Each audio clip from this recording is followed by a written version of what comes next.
Hey everybody, it's Stuart once again, and I wanted to share with you a very special methodology known as anchoring. Now, anchoring has been one of the easiest tools to use in neuro-linguistic programming. It is a form of conditioned response. It's just that in NLP, we tend to apply that to ourselves as an individual. So a simple way to think about it is that whenever your emotional state begins to rise, you want to be able to associate that emotional state to something that is controllable, that's accessible, that's replicable at the right kind of timing and intensity. So for example, I've gone back in my mind to think about moments where I'm totally confident, totally in the flow, in enjoyment. And then I amplify that by increasing the feeling that I have, literally doubling the feeling inside of my body, the way I feel it. And then once it reaches a certain sense of intensity, I anchor it by perhaps pressing my thumb and my finger together. Now, the reason why this is so simple is because it is literally a conditioned response. It's just that I'm going inside my mind, thinking about the resources that I want, and then linking that to a particular gesture or perhaps even a particular sound. When I do this, it enables me to access that same emotional state at that same emotional intensity by just simply doing this. Why is this so important? Well, firstly, I want you to understand that whenever we are attempting to accomplish great things, we'll face obstacles. And those obstacles may be bad emotional states, a feeling that things are impossible, a feeling of being backed into a corner. And all I can say is that the moment you feel these things, you're in a wrong and incompatible state. This state is never ever going to help you to reach towards the outcomes that you want. Instead, you need to constantly put yourself in strong and powerful states. Don't get me wrong, these strong and powerful states do not necessarily have to be states that are very positive. In fact, I do know that a lot of people utilize negative states to get them out of a rut and to propel them. However, that's not the only thing that you should be using. You can be using any kind of state that is useful for your purpose. So recently I had a conversation with someone who felt that she was just unable to cope with work stress. And I work with quite a number of people who are like this.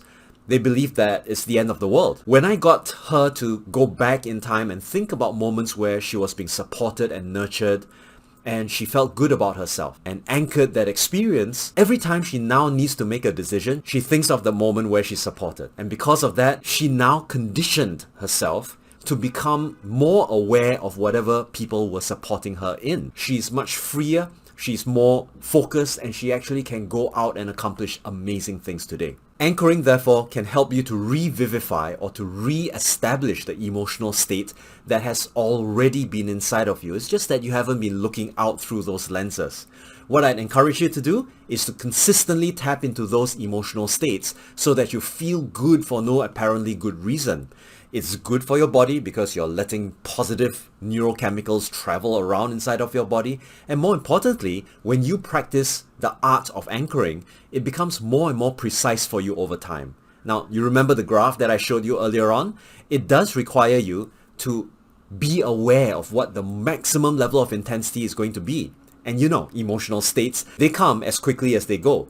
So you need to be cognizant of your own emotional states. So for example, I was frustrated earlier on because I was trying to do something, and then I noticed that, and straight away I cleared my mind, and then I fired off a resource anchor to bring back a positive feeling.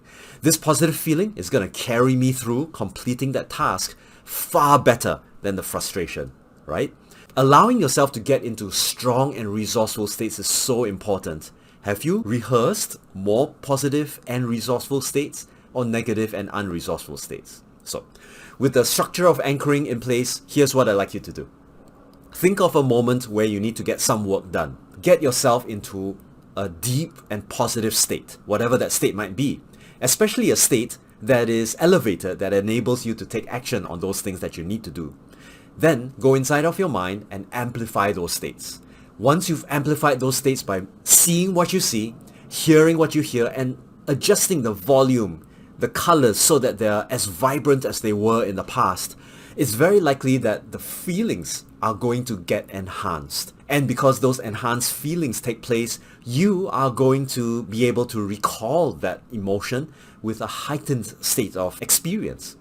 Utilizing this resource, then start doing that work. You'll find that work becomes very much easier.